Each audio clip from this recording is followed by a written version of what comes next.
Hey guys, I know you can't see much of the outside right now because it's covered with a tarp, but I wanted to give you the beginnings of the idea with a few little minor things already done of the process of gutting out a 1970 fine line Roadrunner. Picked this camper up fairly inexpensive. You can see it's got a little bitty dinette, or kitchenette rather. Little Murphy bed. There was a bunk bed up on top here that folded out. That is going away. It's going to get turned into a shelf because if we need to sleep any extra people other than the two of us and the dogs, we can always turn the dinette into a bed. Big enough for kids or smaller people. Pretty basic, very simple camper. As you can see, lots of water damage.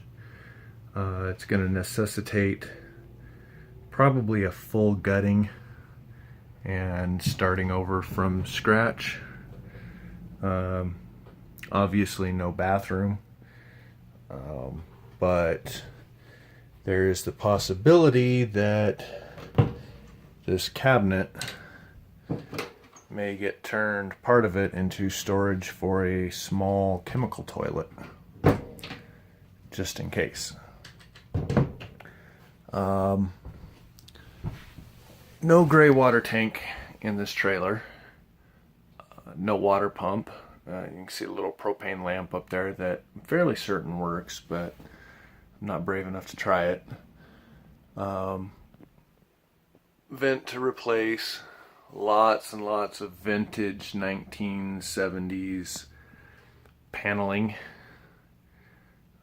vintage table, lots of vintage upholstery.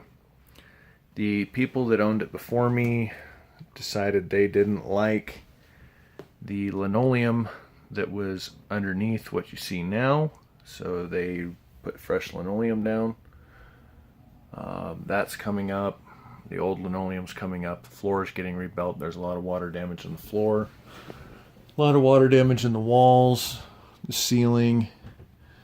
The spars for the ceiling are almost completely rotted out. The walls are really bad. So that's all coming apart. Going to take the cabinets out because I kind of like the way they look.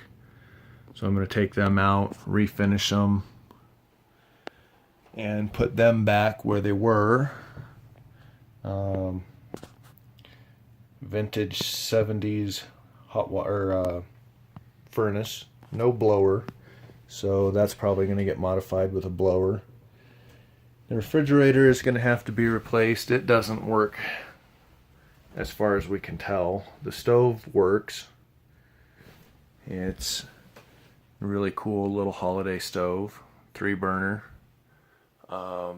Contrary to most 3-burners from the 70s, where they were 1 up front, 2 in the back, this is 2 up front, 1 in the back, which is kind of cool. But little hood, just for light. There's no vent in it. That's going to get changed. Freshwater tank is underneath the driver's side front bench. There's also a small storage compartment behind it. The water tank is probably going to get taken out, cleaned out. Stuff down there is going to get rearranged to make room for a water pump so that I can do away with the pump faucet for when you're not hooked up to city water. Also, as you can see, the electrical system is really basic. That's going to be replaced with modern electrical. I figure I'm gutting it, I might as well rewire it, make sure everything's safe. No, I'm not an electrician, but I'm not a carpenter either. But it's all basic, simple stuff. Anybody that's ever wired a light switch in can put a basic fuse box or breaker box in. It's not hard. that's pretty much going to conclude the intro. I will try and get videos and pictures as I continue the process of gutting it, getting the cabinets out, reworking things, and making it ours. We are going to attempt to keep the retro feel with a lot of modern conveniences like a water pump. Possibly going to put a small gray tank under it, probably under that bench, plumb that in, with just a simple 1.5-inch outlet for a standard RV hookup for campgrounds. Should have plenty of capacity in that area for, a week or two of just doing dishes and washing your hands.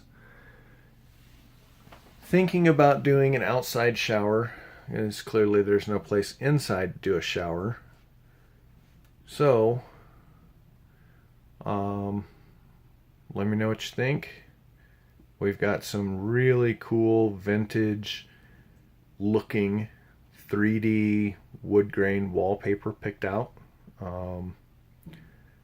Going to upgrade the insulation from basically none to probably 1.5 inch closed cell styrene. That way if we take it out in the winter, it'll stay nice and warm with that little furnace that's down there. Possibility of, for summertime use, maybe putting in a second vent or a very, very small, like 5,000 BTU forced air conditioner. So that's pretty much it for today. If you guys have any questions, feel free to leave them in the comment section below. Any specialty tools that I have to buy, supplies that I get, I'll leave links in the description so you guys can find stuff to work on your own projects. Yeah, I know, cheap Bluetooth speaker. Anyway, enjoy.